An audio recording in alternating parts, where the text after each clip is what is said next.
Good morning students, ये video मैं UNA Himachal Pradesh के स्टूडेंट्स के लिए बना रहा हूँ। जो कोर्स आप करना चाहते हैं उसके स्पेशलाइजेशन को हम डिटेल डिस्कस करेंगे। About the top companies, top salary जो आपके लिए हो सकती है, हम उसे डिस्कस करेंगे। अबाउट दी मोर एजुकेशन नाम से हमारी क्लासेस चलती हैं, हम उन्हें डिस्कस करेंगे। अबाउट दी बेस्ट कॉलेज जो आपको मिल सकती है, आपके लिए हो सकती है, हम उसे डिस्कस करेंगे। जिसके लिए चैनल को सब्सक्राइब कर लीजिए, बेल आइकन प्रेस कर लीजिए। बाकी की इंफॉर्मेशन हमारे सर आपको देंगे। Thank you. ये वीडियो मैं उन स्टूडेंट्स के लिए बना रहा हूँ those who are planning for MBA का प्लान कर रहे हैं, टॉप 20 स्कूल से प्लान कर रहे हैं। उसके लिए एक एग्जाम लगता है कॉमन एडमिशन टेस्ट। इसके ऊपर बहुत डिटेल में डिस्कस करेंगे। आईएम्स तक कैसे पहुंचना है उसको अपन डिस्कस करेंगे। इसके अंदर कैट एग्जाम की इंपॉर्टेंट डेट्स, कैट एग्जाम क्या होता है, एग्जामिनेशन पैटर्न क्या है, एलिजिबिलिटी क्या है, एग्जामिनेशन स्ट्रेटजीज क्या है, कैसे आपको एग्जाम देना चाहिए, आईएम्स तक पहुंचेंगे तो उसके कट ऑफ क्या होंगे और नॉन आईएम्स कॉलेज के कट ऑफ क्या होंगे, सब डिस्कस करेंगे। न्यूज़पेपर में आया था 42% कम 2027 तक मशीनें करेंगी। तो आर्टिफिशियल इंटेलिजेंस और मशीन लर्निंग की बहुत जबरदस्त डिमांड आने वाली है। तो आप लोग एमबीए में जो स्पेशलाइजेशन चूज करेंगे, वर्ल्ड इकोनॉमिक फोरम भी ये बात बोल रहा है कि इसमें फास्टेस्ट ग्रोइंग जॉब जिसमें आपको big data specialist, fintech engineer, AI ML software developer 2025 से लेकर 30 के बीच में इनकी डिमांड आएगी। तो आप एमबीए में जो स्पेशलाइजेशन चूज करें उसमें ये वाले स्पेशलाइजेशन रखना, फिनटेक वाला, बिग डेटा वाला, इसकी जबरदस्त डिमांड आने वाली।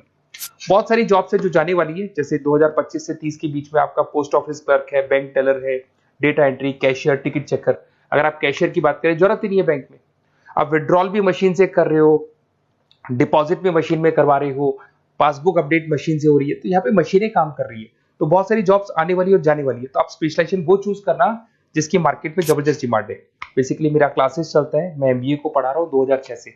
17-18 साल का एक्सपीरियंस है, बहुत सारे बच्चे निकाल चुका हूँ मेरे पास। अब देखो आपको क्लासेस दिखाई दे रही होंगी। उसके अलावा सबसे इंपॉर्टेंट चीज आईएम अहमदाबाद। मैं हर साल बच्चों को आईएम अहमदाबाद लेके जाता हूँ। 50-60 स्टूडेंट्स जाते हैं, साथ में मेरे लेक्चर्स भी होते हैं वहाँ पे। तो आप लोग, IIM Ahmedabad is a dream college of MBA. अगर मैं एमबीए की बात करूँ तो एमबीए का जो ड्रीम कॉलेज है वो आईएम अहमदाबाद है। तो आप ये मान के चलो, इस कॉलेज के लिए बच्चा पढ़ता है और कैट का एग्जाम देता है। अगर यहाँ से बच्चा निकलता है तो बहुत बड़ा पैकेज लेके निकलेगा। देखो हर साल मैं बच्चों को लेके जाता हूँ, दिख रहा होगा आपको। उसके अलावा मैं मुंबई में पढ़ा रहा हूँ, जयपुर में मैं पढ़ा रहा हूँ। अच्छा, अलग अलग कॉलेजेस में एज अ गेस्ट में वर्क कर रहा हूँ। अच्छा, 2008 से मैं बुक्स भी लिख रहा हूँ। तो 2006 में पढ़ाना शुरू किया था, 18 साल हो गए और 16 साल से मैं बुक लिख रहा हूँ। 2008-10 में बहुत सारी बुक्स लिखी है। मेरे वीडियोस भी हैं, आपको यूट्यूब पे वीडियोस मिल जाएंगे। मैं सैंपल्स आपको शेयर करूंगा जो जिसका रिक्वायरमेंट होगा। अगर आपको बेस्ट कॉलेज का रिक्वायरमेंट हो या फिर कैट के लिए कैसे स्टडीज करनी है उसका रिक्वायरमेंट है कि कौन कौन से कोर्सेज हैं कैट में, कहाँ पे आपको एडमिशन लेना चाहिए और किस तरीके से स्टडीज करनी है, कट ऑफ क्या जाएगा, तो उसके ऊपर आप डिस्कस कर सकते हो। मेरा नंबर है, इस पर कॉल कर सकते हो। बाकी मैं अगर क्लास में रहता हूँ तो आप मेरे को व्हाट्सअप कर सकते हो अपना name, number, city, state, course और कहाँ से आपको अपना एमबीए करना है और किस तरीके से कैट का प्रिपरेशन करना है। अब अपन आते हैं एक एक करके कैट के स्पेशलाइजेशन पे। What about CAT? देखो, कैट का जो एग्जाम है वो आईएम्स लेता है, इंडियन इंस्टीट्यूट ऑफ मैनेजमेंट। इसमें एमबीए पीजीडीएम करवाता है। मोड आपका जो है ऑनलाइन बेस होता है, कंप्यूटर बेस्ड मोड होगा आपका। ड्यूरेशन 2 घंटे का आपका पेपर होगा। इसमें आपको verbal ability, reading comprehensive, data interpretation, logical reasoning and quant मिलेगा। तो 3 सेक्शन में डिवाइडेड है पेपर। आपको हर सेक्शन में 40 मिनट्स मिलती है। 2 घंटे का आपका पेपर है, तो उसको कंप्लीट करना है। तो इसमें पढ़ना कैसे है, उसकी स्ट्रेटजीज क्या है, इसको अपन आगे डिस्कस करेंगे। देखो आपको इंपॉर्टेंट डेट्स दिखाई देंगी। नोटिफिकेशन इसका जुलाई 25 तक आ जाता है। उसका रजिस्ट्रेशन अगस्त में स्टार्ट होते हैं, सितंबर में आपका लास्ट डेट है, एडमिट कार्ड अक्टूबर में आता है, नवंबर में लास्ट संडे, जो लास्ट संडे होता है नवंबर का, उस दिन एग्जाम लगता है इसका, और जनवरी तक रिजल्ट आ जाता है। अब देखो इसमें बहुत सारी चीजें जो अपन डिस्कस करेंगे। टोटल इसमें 66 मार्क्स का पेपर होता है, वेरी भी करता है थोड़ा बहुत। 40 मिनट्स पर सेक्शन को मिलता है। इसके अंदर आपका इंग्लिश है, रीजनिंग है, क्वांट है, इनके लिए अलग अलग टाइम मिलता है।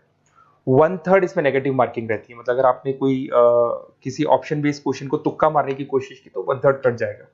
एमसीक्यूज में नेगेटिव होता है और बाकी जो सेक्शनल कट ऑफ जरूरी है इसके अंदर। मतलब ऐसा नहीं है कि आपका इंग्लिश में स्कोर आ गया, मैथ्स में नहीं आया, डीआई में नहीं आया तो सिलेक्शन नहीं होगा। इंडिविजुअल आपका इंग्लिश में भी आना चाहिए, मैथ्स में भी आना चाहिए, डेटा इंटरप्रिटेशन में, तीनों में आना चाहिए आपका। और एमसीक्यूज में जो नेगेटिव मार्किंग है एमसीक्यूज के लिए होगा, नॉन एमसीक्यूज के लिए नेगेटिव मार्किंग नहीं होता है। उसके अलावा अगर मैं एलिजिबिलिटी की बात करूं तो जनरल का अगर स्टूडेंट है तो 50% मार्क्स चाहिए। अगर आपका 50% से कम है, you are not eligible to give the CAT examination. अगर एससी, ओबीसी, रिजर्व कैटेगरी से है तो 45% आपको चाहिए। देखिए, और एज लिमिट नहीं है, कोई भी बच्चा एग्जाम दे सकता है। फाइनल ईयर का स्टूडेंट दे सकता है, फाइनल ईयर होने के बाद भी वो एग्जाम दे सकता है। अगर मैं स्ट्रेटजीज की बात करूं, देखो बार बार मैं एक चीज बता रहा हूं, जब भी आप पेपर को अटेम्प्ट करते हैं, इसमें टाइम कम होता है, क्वेश्चन ज्यादा होते हैं। तो यहां पर आपको रिजेक्शन आना चाहिए, सिलेक्शन नहीं करना है, रिजेक्शन करना है। बहुत सारे ऐसे क्वेश्चन होते हैं बहुत ईजी है, उसमें 4 से 5 मिनट खराब हो गए और आपने उसका राइट आंसर निकाल दिया। अरे भाई वो 5 मिनट में 5 क्वेश्चंस करने थे आपको, उस क्वेश्चन में फंस के आपने 5 मिनट खराब कर दिए। तो जो क्वेश्चन इजी और आपको लग रहा है सॉल्व हो जाएगा बट टाइम लेगा, आप उसको छोड़ दो, रिजेक्ट कर दो। वो क्वेश्चंस करने हैं जिसमें टाइम कंज्यूमिंग कम होता है। आप अगर टाइम को एकदम से वेस्ट कर देंगे ना तो बाद में रियलाइज होगा टाइम चला गया, क्योंकि मैनेजमेंट एप्टीट्यूड टेस्ट है, जैसे गवर्नमेंट एग्जाम के टेस्ट होते हैं। तो यहां पर क्या टाइम सबसे बड़ा इंपॉर्टेंट फैक्टर होता है आपका। तो बेसिकली एक्यूरेसी होना चाहिए, स्पीड होना चाहिए और आपका टाइम बैलेंस होना चाहिए, और साथ के साथ कौन सा क्वेश्चन छोड़ना है और कौन सा कर रहे हैं। बहुत सारे क्वेश्चन होते हैं जिसमें लालच देता है करो करो करो, बाद में पता लगता है फंस गया उस क्वेश्चन के अंदर और फंसने का टाइम चला गया। तो टाइम नहीं जाना है इसके अंदर।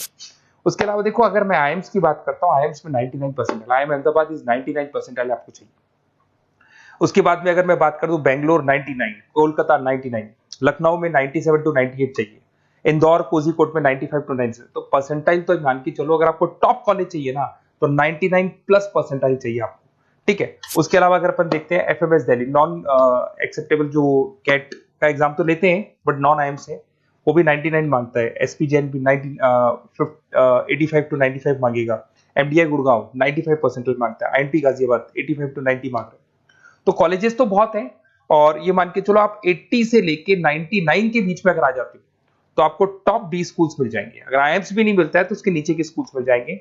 बाकी अगर इसको डिटेल में आपको डिस्कस करना है तो मेरा नंबर है, आप कॉल कर सकते हैं।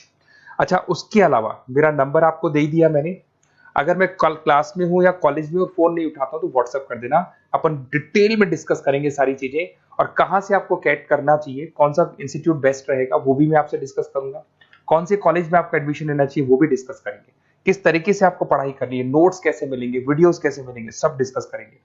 Okay, best of luck for your CAT examinations. और कोई कॉलेज से रिलेटेड क्वेरी है तो वही आप मेरे को कॉल कर सकते हैं। Okay, best of luck.